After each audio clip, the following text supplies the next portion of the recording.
So the people of Gaza are suffering tremendously, and there's a human tragedy. So I have one very simple question, which I'm not hearing anyone asking. Why aren't the people of Gaza calling for their own government, their own leaders, to surrender to Israel, to stop fighting? If there's so much suffering occurring among their people, and they know that if Hamas surrender, or perhaps even negotiate, not that I think Israel should, but if they were to do that, then there could be an end to the human suffering in Gaza.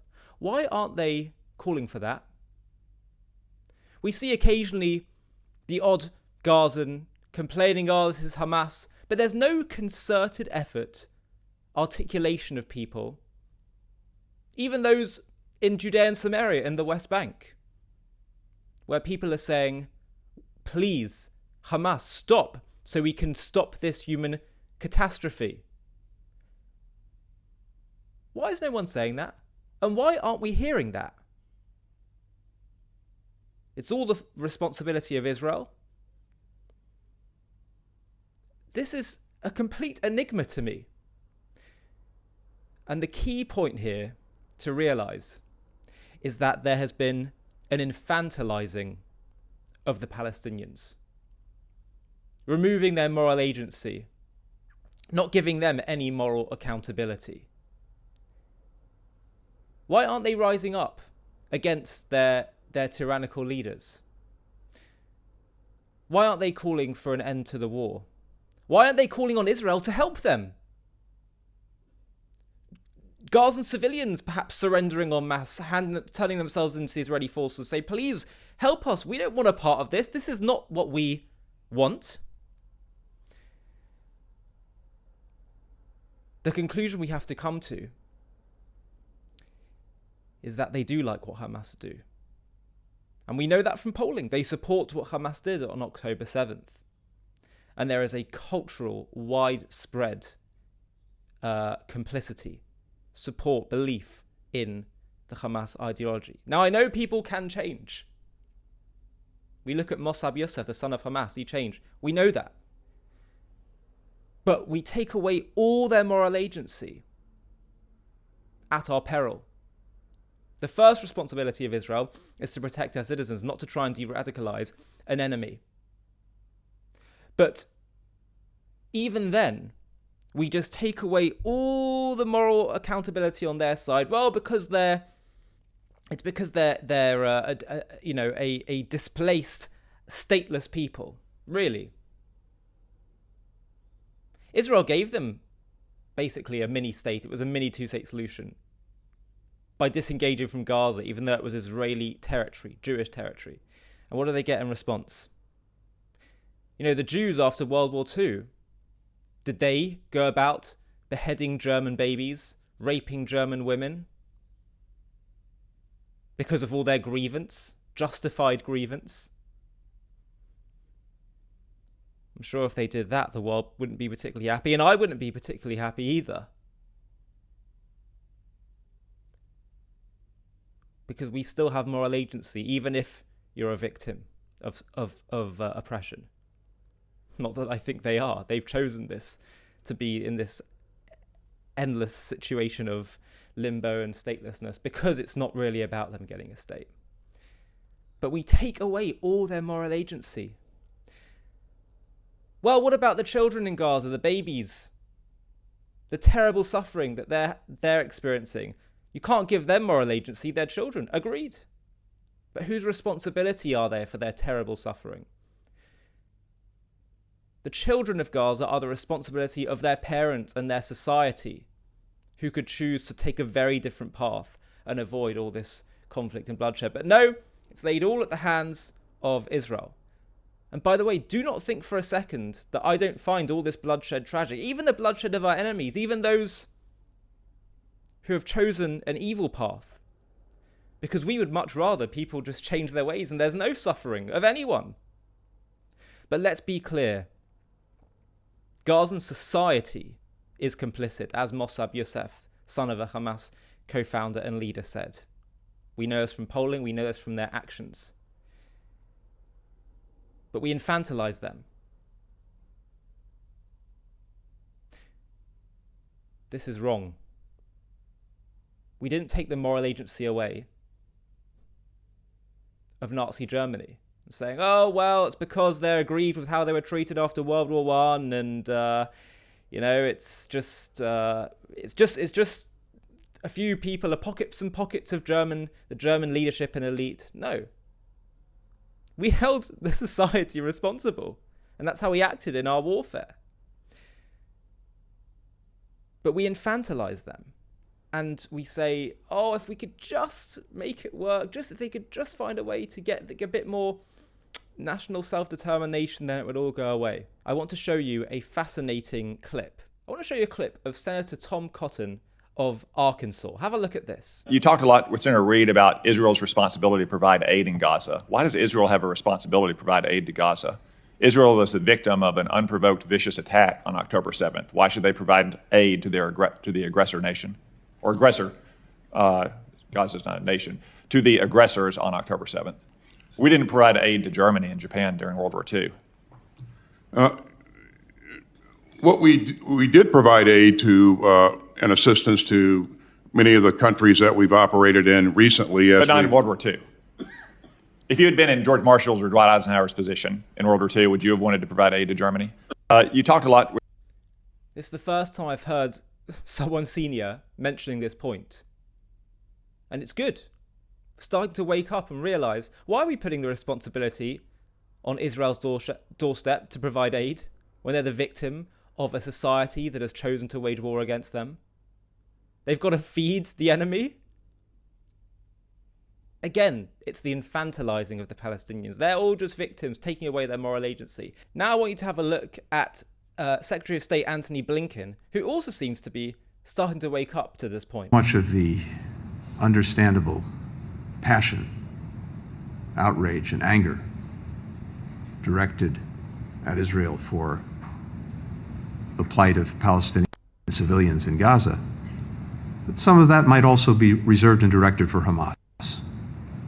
It remains astounding to me that the world is almost deafeningly silent when it comes to Hamas.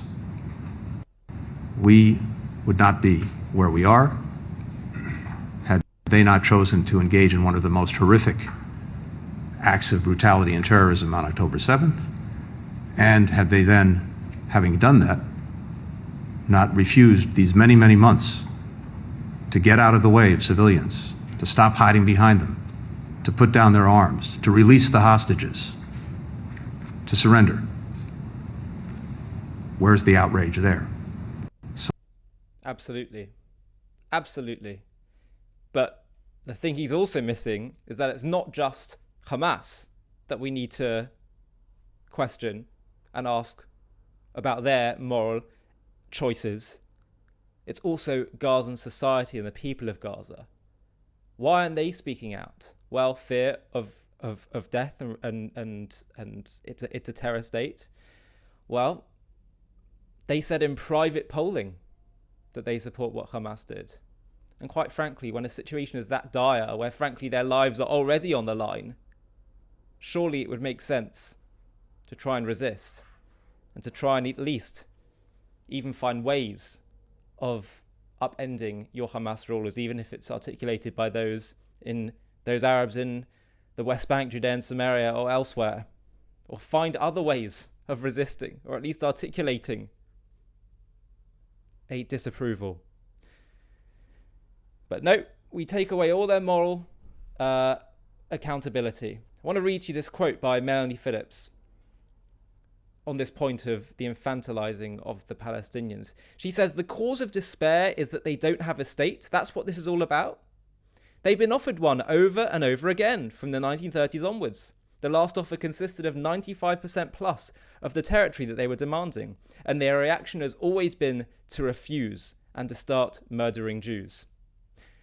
We just haven't been listening. The world hasn't been listening. We've been infantilizing them, saying, oh, it's because they don't have a state, it's because they don't have self-determination, blah, blah, blah, blah, blah. But we don't actually hear them and hear what they're saying.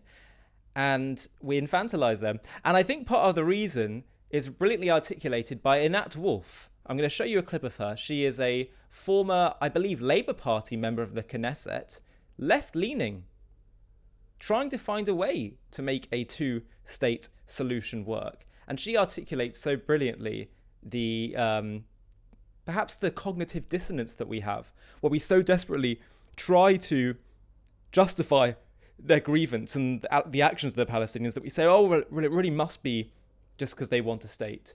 And the reason why we have to believe that is because otherwise their behavior is just so outrageous. Have a listen to what she says. With Palestinians. And I realized that they've always told us what they wanted. We just didn't listen. Or when we listened, it sounded so outrageous that we didn't take it seriously. But they've always told us what they wanted. From the river, from the Jordan River, to the Mediterranean Sea. I was told you need to say which river and which sea these days.